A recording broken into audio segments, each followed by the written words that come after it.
Patriots, I'd like to turn our attention to a real crisis, and while the left may call this low-hanging fruit, I'd like to call it proof that socialism is one of the leading causes of starvation, genocide, and oppression.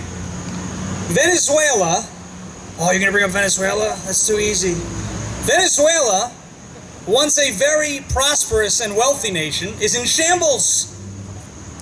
Many Venezuelan citizens have been reduced to mere subjects, fighting for food in the back of a garbage truck.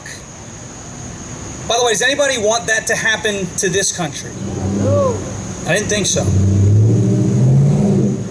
When push came to shove, the people of Venezuela rallied. They tried to organize. They tried to take their country back. And while I do not enjoy giving credit to a fake news network like MSNBC, in this instance, they were correct.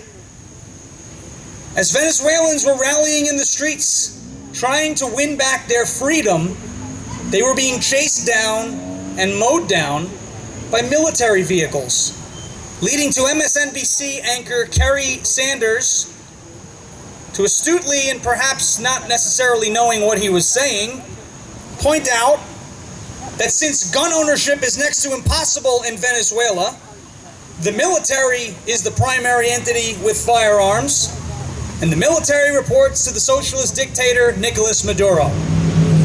Smith pointed out that since Maduro controls the only entity with the guns, he also controls the country. One more time, this happened on MSNBC. Our next speaker is going to stress the importance of our Second Amendment rights. He is the legislative coordinator for the Connecticut Citizens Defense League, the CCDL, a nonpartisan, grassroots organization advocating for the right to keep and bear arms in Connecticut.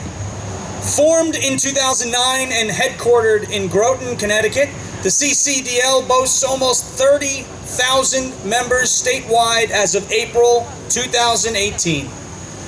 Ladies and gentlemen, please give a high-energy, patriotic welcome to Ray Bevis.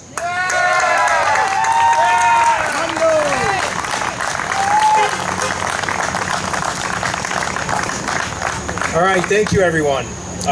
As you heard, I'm Ray Bevis. I'm the legislative coordinator with Connecticut Citizens Defense League. You heard what we do, if you're not familiar with us. And like other speakers earlier, and everybody here probably knows, our gun rights are under attack here in Connecticut. In other states, they're under attack. And it's not just our guns they're going after. The guns are just the first part.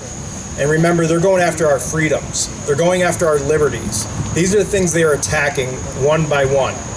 And guns are just one of them. You don't necessarily have to be a gun owner to believe in gun rights, but you have to support them.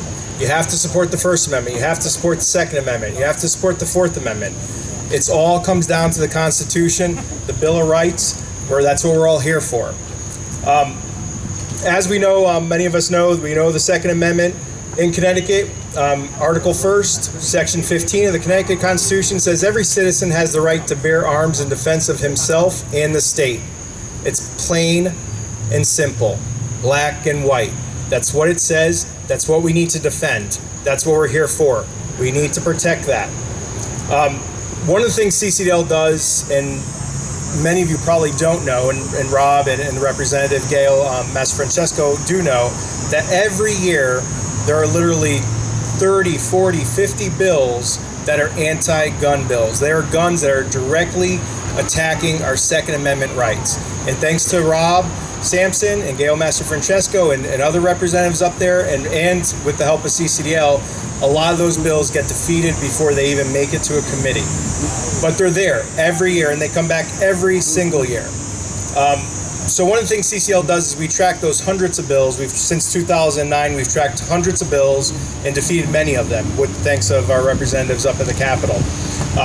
CCL also has brought numerous litigation against the state, and also we filed numerous amicus briefs nationwide in other Second Amendment cases.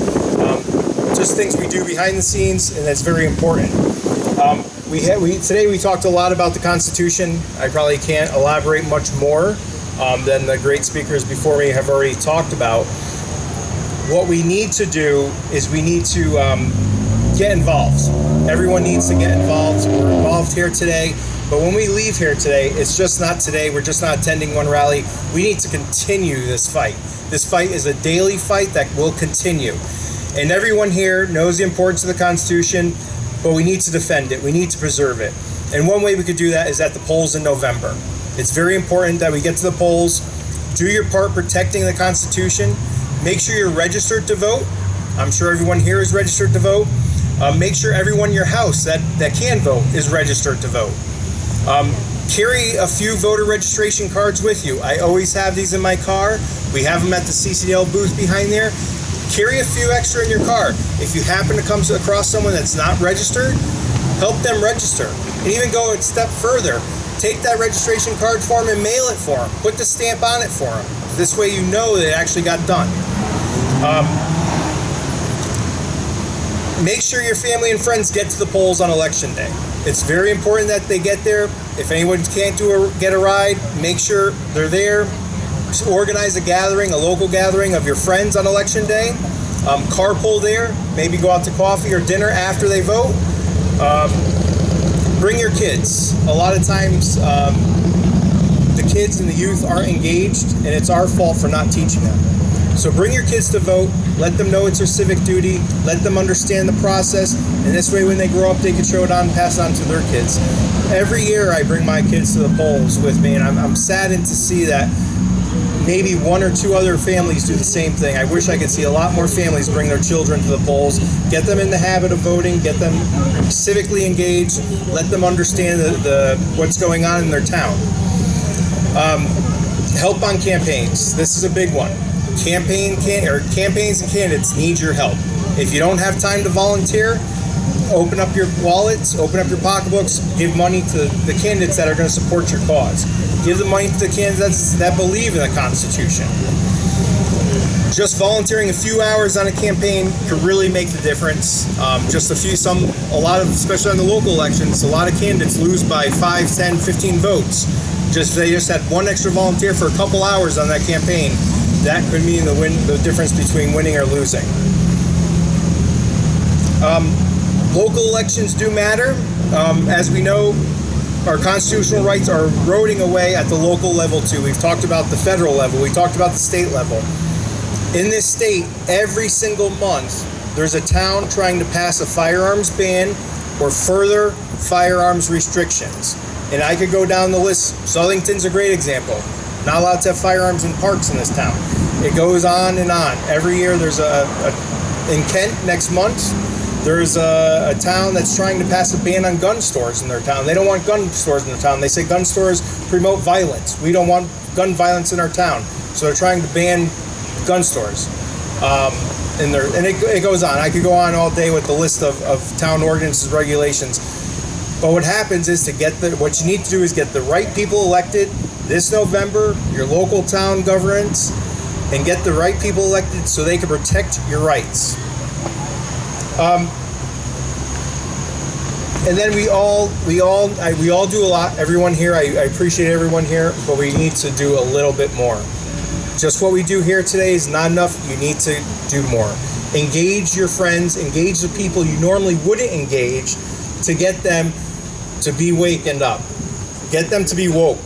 And let's go. We got to get these people, your coworkers, talk about the Constitution, talk about guns. They might not necessarily be gun owners, and that's fine, but they need to understand the importance of an armed society to make sure that our freedoms stay intact.